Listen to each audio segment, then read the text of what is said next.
భూమికి కరెక్ట్‌గా 400 light years దూరంలో ప్రాక్సిమా అనే గ్రహం మీద 2400 సంవత్సరం గురించి చూపించడంతో మూవీ స్టార్ట్ అవుతుంది. ఆ గ్రహం మీద హెల్త్ రీసెర్చ్ సెంటర్ నుంచి టైటస్ అనే సైంటిస్ట్ దగ్గర యానా అనే అమ్మాయి వచ్చి భూమి నుంచి మనకు ఒక మెసేజ్ వచ్చిందని చూపిస్తుంది. ఎయిన్ అనే వ్యక్తి ఒక మిషన్ పని మీద భూమి మీదకి వీళ్ళు పంపించారు. ఆ ఎయిన్ అనే వ్యక్తి భూమి నుంచి మాట్లాడుతూ, నేను 1999 జూలై 7 హంసల దీవి నుంచి మాట్లాడుతున్నాను. నేను ఒక సైంటిస్ట్ని కనిపెట్టగలిగాను. అతని పేరు రామానుజం. అతను హ్యూమన్ బ్రెయిన్స్ మీద బాగా డీప్గా రీసెర్చ్ చేసి ఆ డీటెయిల్స్ అన్నీ ఒక బుక్లో రాసి పెట్టాడు. ఆ బుక్లో మన ప్రాబ్లమ్స్కి సొల్యూషన్ దొరుకుతుంది. ఇంకా ముందు ముందు ఈ మిషన్ని నేను కంటిన్యూ చేయలేను. నా నర్వస్ సిస్టమ్ మొత్తం పాడైపోతుంది. ఇక మీదట ఈ మిషన్ని మీరే పూర్తి చేసుకోండి అని చెప్పి అదృశ్యమవుతాడు. ఇప్పుడు వీళ్ళు ప్రాక్సిమా అనే గ్రహం మీద రీసోర్సెస్ అన్నీ పాడైపోయి ఉంటాయి. ఇప్పుడు హంసల దీవిలో ఉంటున్న ఆ రామానుజం అనే సైంటిస్ట్ ఇచ్చిన ఆ బుక్లో ఇన్ఫర్మేషన్ కావాలి. అందుకు టైటస్ నేను వెళ్ళి ఆ బుక్ని తిరిగి తీసుకొస్తాను, స్పేస్ షిప్ని రెడీ చేయమని యారాతో చెప్తాడు. ఇప్పుడు యారా దానికి ఆ స్పేస్ షిప్ ప్లూటోనియంతో వెళ్తుంది. ఇప్పుడు వెళ్తే 4 అవర్స్లో ఎర్త్కి చేరుకుంటావు, మన దగ్గర ప్లూటోనియం మొత్తం అయిపోతుంది, ఆలోచించుకోమని చెప్తుంది. అప్పుడు టైటస్ మాత్రం ఇప్పుడు వెళ్ళకపోయినా తర్వాతైనా ఆ రీసోర్సెస్ అన్నీ పాడైపోతాయి, ఖచ్చితంగా వెళ్దామని అంటాడు. అది 1999 హంసల దీవిలో ఓ చిన్న కుర్రవాడు రాత్రిపూట కోడి పుంజినే క్యాట్ బాల్తో కొట్టాలని ట్రై చేస్తూ ఉంటాడు. ఆ స్టోన్ పొరపాటున బైక్పై వెళ్తున్న ఐన్స్టైన్ అనే వ్యక్తి తగలడంతో కింద పడిపోతాడు. ఆ కుర్రవాడి చేతిలో ఉన్న వాచ్ కరెక్ట్గా 7 గంటల 11 నిమిషాలు చూపిస్తుంది. మూవీలో ఇదే మెయిన్ సీన్. ఇప్పుడు జూలై 7, 1999 హంసల దీవిలో ఒక డ్యామ్ని, ఒక మ్యూచువల్ ఫండ్ని అడ్డం పెట్టుకొని కొంతమంది ఊరిని నాశనం చేయాలని చూస్తారు. ఆ ఇన్సిడెంట్ని ఆపాలని రాత్రి 3 గంటలకు మొదలైన ఈ కథ కోడిపుంజుని క్యాట్ బాల్తో కొట్టపోయి ఆ రాయ బైక్పై వెళ్తున్న వ్యక్తికి తగలడంతో కథ ఎలా మలుపు తిరిగిందో చూద్దాం రండి. ఇతనే మూవీలో హీరో. ఇతని పేరు రవి. టీ స్టాల్ దగ్గర కూర్చొని ఫ్రెండ్తో కలిసి టీ తాగుతూ ఉంటాడు. అంతలో అటుగా కారు వస్తుంది. ఫ్రెండ్కి సైడ్ చేయడంతో దారిలో మేకులు వేస్తాడు. అందువల్ల కారు యాక్సిడెంట్ అయ్యి చెట్టు గుద్దుకొని ఆగిపోతుంది. ఆ కారులోంచి దిగిన వ్యక్తి చాలా కంగారుగా బ్యాగ్ని తీసుకుని ఎస్టీడీ బూత్కి వెళ్ళి, నేను పలానా దగ్గర ఉన్నాను, త్వరగా వచ్చి డబ్బు తీసుకువెళ్ళమని అంటాడు. అంతలో రవి వాడి తల మీద కొట్టి ఆ బ్యాగ్ని తీసుకుని అక్కడి నుంచి వెళ్ళిపోతాడు. ఇదే హంసలదేవి. చూడ్డానికి చాలా అందంగా, చాలా ఆహ్లాదంగా, ఓ పక్క సముద్రం, మరో పక్క నది, మధ్యలో హంసలదేవి. ఆ చిన్న ప్రపంచంలోని ప్రజలు చాలా హాయిగా బ్రతికేస్తూ ఉంటారు. రవి ఒక అందమైన విమల అనే ఒక అమ్మాయిని లవ్ చేస్తూ ఉంటాడు. విమల అదే ఊర్లో ఎమ్మెల్యే కృష్ణ చెల్లెలు. ఎమ్మెల్యే కృష్ణ చాలా మంచి వ్యక్తి. ఊరికి ఏదైనా అన్యాయం జరిగితే అస్సలు ఊరుకోడు. రవికి ఓ బాబాయ్ ఉంటాడు. ఇతను చాలా మంచి వ్యక్తి. అయితే రాత్రి దొంగిలించిన బ్యాగ్ని రవి వాళ్ళ బాబాయ్కి అప్పగిస్తాడు. అప్పుడు వాళ్ళ బాబాయ్ అపరిమితం అనే మ్యూచువల్ ఫండ్ నుంచి ప్రతి వారం ఇల్లీగల్గా ఇంత డబ్బు తరలిస్తున్నారు అంటే ఖచ్చితంగా బోర్డు తిప్పేసే ఉద్దేశం ఉందని నాకు అనుమానంగా ఉంది. ఊరికి ఏదో అన్యాయం జరగబోతుందని నాకు సిక్స్త్ సెన్స్ చెప్తుంది. దాన్ని మనం ఎలాగైనా గుర్తించి ఈసారి ఆ పని ఆపాలని చెప్తాడు. అదే పని మీద వాళ్ళ బాబాయ్ కలెక్టర్ను వెళ్ళి కలిసి, సార్, మంత్రి బసవపున్నయ్య మ్యూచువల్ ఫండ్ అధినేత అయిన ఎండి రాజేష్ ఊర్లో డ్యామ్ని కట్టాలని ఇల్లు మొత్తం ఖాళీ చేపిస్తున్నారని నా దగ్గర ఇన్ఫర్మేషన్ ఉంది. నాకెందుకో మన ఎన్విరాన్మెంట్ మొత్తం నాశనం అయ్యే పని ఏదో చేయబోతున్నారని నాకు అనుమానం. మీరే ఈ విషయాన్ని సీఎం దృష్టికి తీసుకువెళ్ళండి అని కంప్లైంట్ చెప్తాడు. ఈయనే అపరిమితం మ్యూచువల్ ఫండ్కి సంబంధించిన ఎండి రాజేష్. రాజేష్ డైరెక్ట్గా వెళ్ళి ఎమ్మెల్యే కృష్ణాని వెళ్ళి కలుస్తాడు. ఈ ఊర్లో డ్యామ్ని కట్టడానికి పర్మిషన్ ఇవ్వండి, ఇందులో మంత్రి గారి ఇన్వాల్వ్మెంట్ కూడా ఉంది, అడ్డు రావద్దని వార్నింగ్ ఇస్తాడు. అయితే కృష్ణ ఊరికి అన్యాయం జరిగితే ఊరుకునేది లేదని రాజేష్ని మందలించి పంపిస్తాడు. అదే విషయం రాజేష్ మంత్రి గారి దగ్గరకు వచ్చి, మన డ్యామ్కి ఎమ్మెల్యే కృష్ణ, కలెక్టర్ గారు ఇద్దరు అడ్డుపడుతున్నారు, వారి సంగతి మీరే చూడాలని చెప్పి అంటాడు. అయితే ఆ బసవపున్నయ్య రాజేష్కి కలెక్టర్ని చంపి ఆ డెడ్ బాడీని చూపించి, వాడు మనకి వార్నింగ్ ఇద్దామని కలెక్టర్ ఇక్కడికి వచ్చాడు, వాడిని మనం లేపేశాము, అయితే కలెక్టర్కి కంప్లైంట్ ఇచ్చిన వాడిని కూడా మనం చంపాలి అని చెప్తాడు. ఇప్పుడు మంత్రి ఈ వారం బ్యాగ్ రాలేదేంటని అడగ్గా, ఎవరో మన వాడిని కొట్టి ఆ బ్యాగ్ని ఎత్తుకుపోయారని చెప్పడంతో మన మీద ఎవరికో అనుమానం వచ్చినట్టుంది, సీక్రెట్గా మన పని ముగించుకొని ఇక్కడి నుంచి ఎస్కేప్ అవ్వాలని చెప్తాడు. ఇంకా ప్రాక్సిమా అనే గ్రహం మీద నుంచి వచ్చిన టైటస్ యారాలు డైరెక్ట్గా సైంటిస్ట్ ఉన్న హంసల దీవిలో దిగుతారు.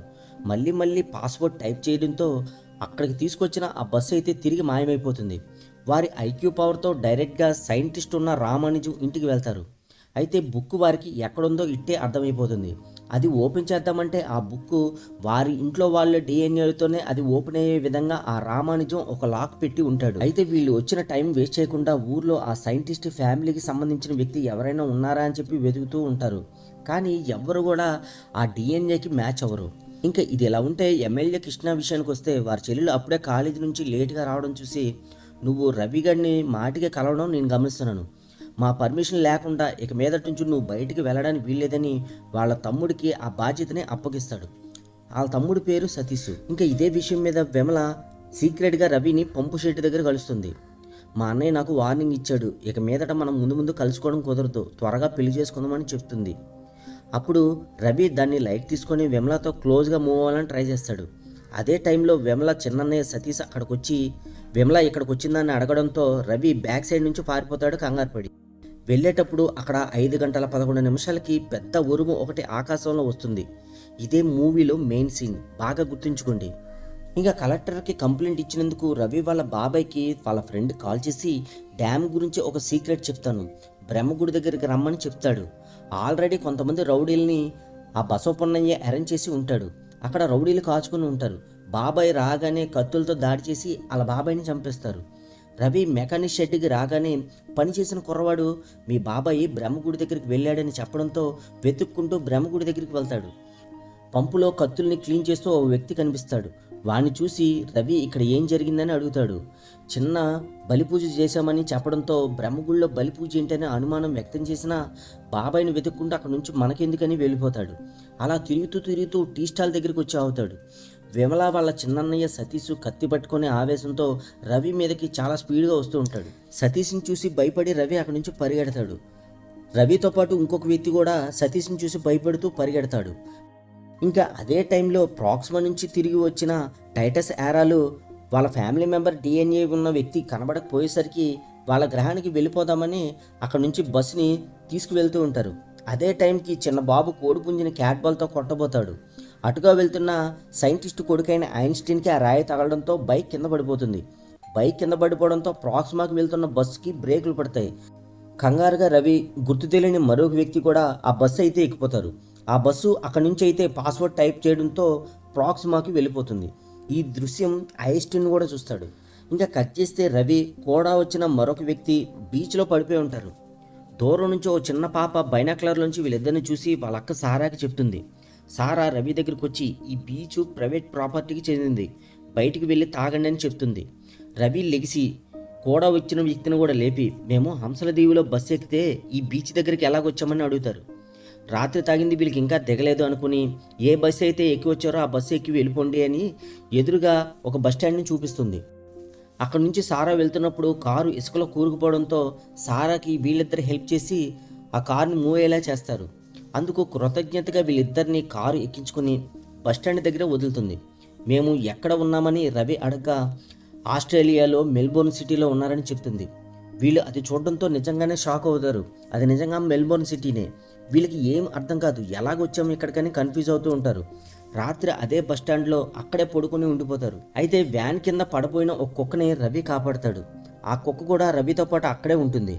ఆ కుక్క ఎవరిదో కాదు, సారాదే. సారా తను పెంచుకున్న పెంపుడు కుక్క కోసం ఊరు మొత్తం గాలిస్తూ మళ్ళీ అదే బస్టాండ్ దగ్గరికి వస్తుంది.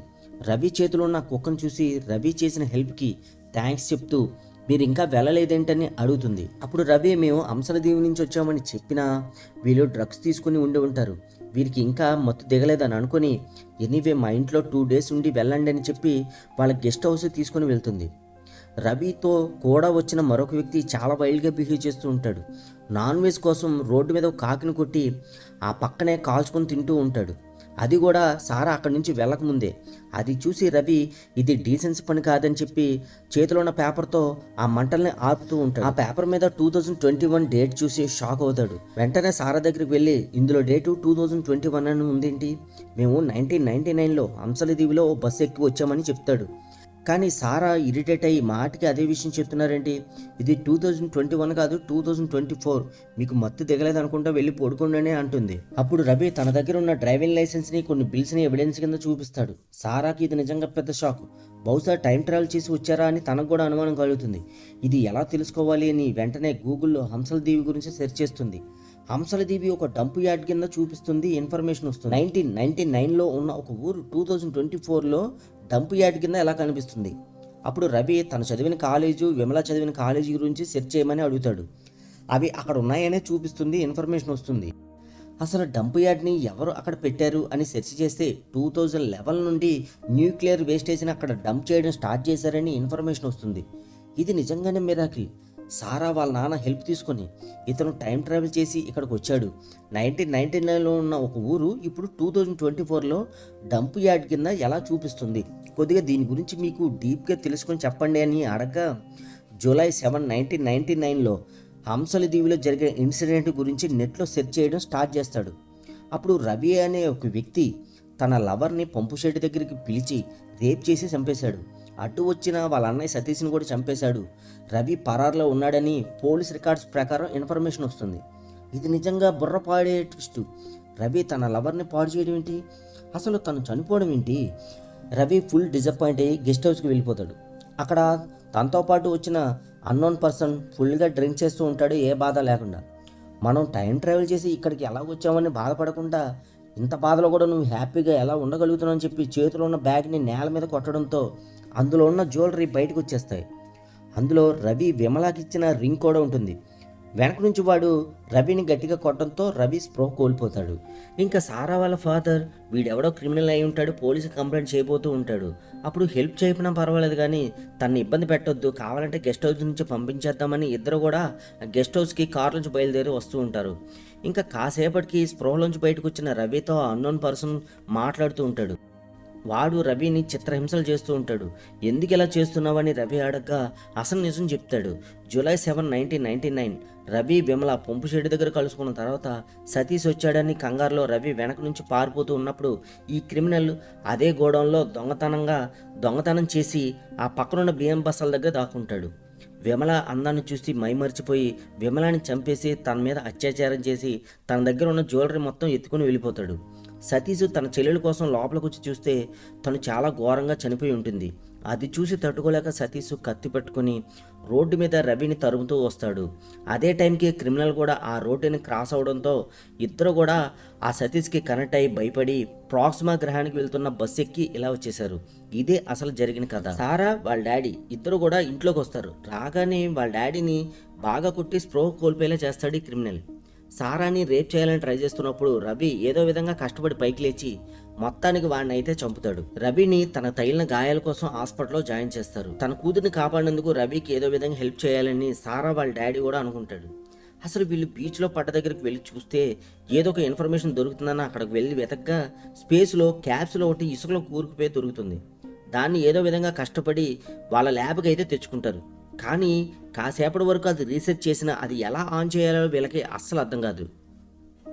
ఆ క్యాప్సిల్ని ఆన్ చేయాలని ట్రై చేయగా అదృష్టవశాత్తు బయట పెద్ద ఉరుము రావడంతో దాని షాక్ వేవ్స్ బయట ఉన్న యాంటీనా ద్వారా పవర్ జనరేట్ అయ్యి క్యాప్సిల్ ఆటోమేటిక్గా ఆన్ అవుతుంది. ఆ క్యాప్సిల్లో ప్రాక్సిమా గ్రహం నుంచి ఒక అమ్మాయి మాట్లాడుతూ దీన్ని మీరు ఎలా ఆన్ చేయగలిగారని అడగగా జరిగింది మొత్తం డీటెయిల్డ్గా చెప్తుంది. అప్పుడు రవి అడుగుతాడు, మీరు ప్రాక్సిమా గ్రహం నుంచి హంసల దీవికి ఎందుకు వచ్చారని అడుగుతాడు. అప్పుడు రామానుజం అనే ఒక సైంటిస్టు హ్యూమన్ బ్రెయిన్స్ గురించి పూర్తిగా దర్యాప్తు చేసి బుక్లో ఇన్ఫర్మేషన్ దాచాడు. ఆ బుక్ వారి ఫ్యామిలీ మెంబర్స్ డిఎన్ఏతోనే ఓపెన్ అయ్యేలాగా ఒక లాక్ పెట్టాడు. ఆ బుక్ కోసం మేము అక్కడికి వచ్చాం, కానీ ఆ వ్యక్తి ఎవరనేది మాకు దొరకలేదు. అలా తిరిగి వచ్చేస్తున్నప్పుడు పొరపాటున మామూలు బస్సు అనుకుని మీరు ఆ బస్సు అయితే ఎక్కి ఇక్కడికి వచ్చేసారు. క్యాప్సూల్లో ఎక్కువ వెయిట్ ఉండడం గమనించిన టైటస్ యారాలు మీ క్యాప్సూల్ని మధ్యలోనే వదిలేయడంతో మీరు ఆస్ట్రేలియాలో మెల్బోర్న్ సిటీలో పడిపోయారు. ఈ గ్యాప్లోనే 24 years అయిపోయిందని చెప్తుంది. అయితే మీకు కావలసిన వ్యక్తి పేరు ఐన్స్టీన్. అతను నా ఫ్రెండే. మీరు కనుక నన్ను ఏదో విధంగా టైం ట్రావెల్ చేయించి జూలై 7, 1999 హంసలదేవి కనుక పంపించారంటే రివర్స్గా మీకు ఏదో విధంగా ఆ బుక్ని తిరిగి తీసుకొచ్చి మీకు అప్పచెప్తానని చెప్తాడు. అయితే అది కుదురుతుందా లేదని ఆలోచించుకుని చెప్తానని అక్కడి నుంచి వెళ్ళిపోయి మళ్ళీ కాసేపటికి ప్రత్యక్షమయ్యి 5:11 ఓ పెద్ద ఉరుము ఆకాశంలో వచ్చింది. దాని షాక్ వేవ్స్ ద్వారా నేను అక్కడికి పంపిస్తాను. కానీ 7:11 ఇన్సిడెంట్ జరిగింది కాబట్టి 2 గంటల్లోనే ఆ బుక్ని మాకు అందించాలి, లేకపోతే అక్కడి నుంచి ప్రాక్సిమాకి ఆ బస్సు తిరిగి వచ్చేస్తుందని చెప్తుంది. దానికి రవి ఒప్పుకొని హెల్ప్ చేసిన సారాకి వాళ్ళ ఫాదర్కి థ్యాంక్స్ చెప్పి ఆకాశంలో వచ్చిన ఒక ఉరుము ద్వారా టైం ట్రావెల్ చేసి కరెక్ట్గా పంపు షెడ్ దగ్గర నుంచి వెమల నుంచి తిరిగి వస్తున్నప్పుడు 5 గంటల 11 నిమిషాలకు ఉరుము వచ్చిందని చెప్పుకున్నాం చూసారా, దాని ద్వారా ఆ ప్లేస్కి కరెక్ట్గా అక్కడికి వెళ్ళిపోతాడు. ఇంకా పంపు షెడ్ దగ్గర ఉన్న విమలాన్ని ఆ సైకో కిల్లర్ చంపాలని ట్రై చేస్తూ ఉన్నప్పుడు రవికి ఆల్రెడీ స్క్రిప్ట్ మొత్తం తెలుసు కాబట్టి వాడికంటే ముందు వెనక నుంచి వాడిని వెళ్ళి ఆడి మీద అటాక్ చేసి వాడిని చంపేసి తన లవర్నే రక్షించుకుంటాడు. వెంటనే బ్రహ్మగుడి దగ్గరికి కూడా వెళ్ళి వాళ్ళ బాబాయ్ రాకముందుగానే ఆ రౌడీని చావగొట్టి చంపుతాడు. అప్పుడు వాళ్ళ బాబాయ్ అక్కడ రావడంతో డ్యామ్ని మ్యూచువల్ ఫండ్ని అడ్డం పెట్టుకొని జపాన్తో సీక్రెట్గా వీళ్ళందరూ టైఅప్ అయ్యి న్యూక్లియర్ వేస్టేజ్ని ఈ ఊర్లో డంప్ చేయాలని చూస్తున్నారని వాళ్ళ బాబాయ్కి అసలు సీక్రెట్ చెప్తాడు. అదే టైంలో రాజేష్ మ్యూచువల్ ఫండ్ డబ్బంతా కూడా హవాలా ద్వారా ఊరు దాటిస్తూ ఉంటాడు. ఆ హవాలా వాళ్ళకు రాజేష్ ఓ 10 రూపీస్ నోట్ చూపించాలి. అందుకు ఆ 10 రూపీస్ నోట్ని వాళ్ళ బావకిచ్చి పంపిస్తాడు. వాడు ఆ 10 రూపీస్ నోట్ పట్టుకొని అక్కడ నుంచి బయలుదేరి వస్తూ ఉండగా రైలు వస్తుంది కదా అని చెప్పి రైల్ గేట్ వేస్తారు. అప్పుడు వాడి చేతిలో ఒక ఐస్ ఫ్రూట్ పెట్టి వాడిని తెంగరోని చేసి వాడి చేతిలో ఉన్న నోట్ని వాడు వేసుకున్న డ్రెస్ని వేసుకొని రవి అక్కడి నుంచి వెళ్ళిపోతాడు. ఇప్పుడు ఆ హవాలా వాళ్ళకు ఆ నోట్ని చూపించి తనే అని చెప్పి కన్ఫర్మ్ చేసుకొని ఆ డబ్బు లావాదేవీలు నాతోనే చేయండి అని చెప్తాడు. హవాలా గ్యాంగ్ వాళ్ళు ఆ 10 రూపీస్ నోట్ని చూసి ఇదేనా కాదా అని చూస్తూ ఉండగా సైలెన్సర్లో కచ్చిప్ పెట్టేస్తాడు రవి. ఎందుకంటే ఆ బండి ఊరు దాటి వెళ్లకుండా చేస్తాడు. రాజేష్ బావ రాజేష్ దగ్గరికి వెళ్ళి నన్నెవరో చీట్ చేసి 10 రూపీస్ నోట్ని తీసుకొని వెళ్ళిపోయారని చెప్పడంతో రాజేష్కి మంత్రి బసవపున్నయ్య మీద అనుమానం వచ్చి మన మనీ లావాదేవీలు జరుగుతున్న దగ్గరకు నువ్వు రా అని చెప్పి బసవపున్నయ్యకి కాల్ చేసి చెప్తాడు.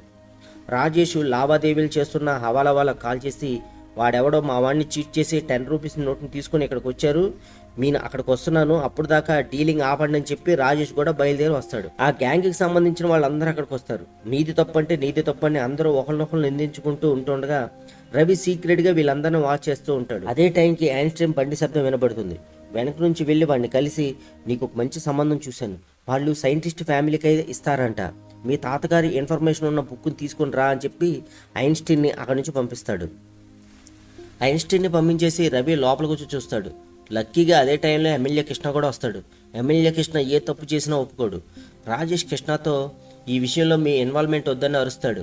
అప్పుడు మంత్రి కలగజేసుకొని నువ్వెందుకురా అతను అంటున్నావు, అతనే కదా ఈ వెనక నుంచి ఇదంతా కథ నడిపిస్తుంది అని చెప్తాడు. అప్పుడే మనకు అర్థమవుతుంది కృష్ణనే అసలైన విలన్ అని. ఇంకా రవి అక్కడి నుంచి కదలడంతో డ్రమ్ములు కింద పడిపోతాయి. అందరూ ఫైర్ చేశారా అనుకుని అందరూ కంగారులో ఒకరినొకరు కాల్చుకొని అందరూ చనిపోతారు. ఎమ్మెల్యే కృష్ణని రవి అటాక్ చేసి గొంతు నొక్కి చంపేస్తాడు. ఇంకా ఇక్కడతో ఈ క్రైమ్కి అయితే ఎండిపడిపోతుంది. ఇంకా 10 మినిట్స్లో ఆ బుక్ కావాలి. ఆ బుక్ కోసం ఐన్స్టీన్ ఇంటికి వెళ్తాడు రవి. ఐన్స్టీన్ దగ్గర ఉన్న బుక్స్ని పిల్లలు రాకెట్ చేసుకుంటూ ఉంటారు. బాగా వెతికితే ఒకటి చేతిలో బుక్ దొరుకుతుంది. వాడి చేతిలో ఉన్న బుక్ని తీసుకొని ఐన్స్టీన్ బ్లడ్ శాంపిల్ని దాని మీద వేసి ఓపెన్ చేస్తాడు. బట్ అది ఓపెన్ కాదు. వెంటనే హెయిర్ని కూడా డిఎన్ఏగా చూపించి ఓపెన్ చేస్తాడు. లక్కీగా అది ఓపెన్ అవుతుంది. ఓపెన్ అయిన బుక్ని తీసుకొని ఇద్దరు కూడా బైక్పై చాలా స్పీడ్గా వెళ్తూ ఉంటారు. అంతలో ఒక బాబు కోడిపుంజిని రాయితో కొట్టబోతూ ఉంటుండగా వాడి చేతిలో ఉన్న రాయి ఐన్స్టీన్ తగలడంతో బైక్ కింద పడిపోతుంది. సడన్గా అదే టైంలో ప్రాక్సిమాకి వెళ్తున్న బస్సు బ్రేక్ తగిలి ఆగిపోతుంది. ఆ ఆగిన బస్సులోకి ఆ బుక్ని తీసుకొని చాలా స్పీడ్గా టైటస్ ఏరాల్కి ఆ బుక్ అందజేసి కరెక్ట్గా 7 గంటల 11 నిమిషాలకు బయటకు వస్తాడు రవి. ఈ విధంగా రవి టైం ట్రావెల్ చేసి ఊరిని తన లవర్ని కాపాడుకుంటాడు. Thanks for watching.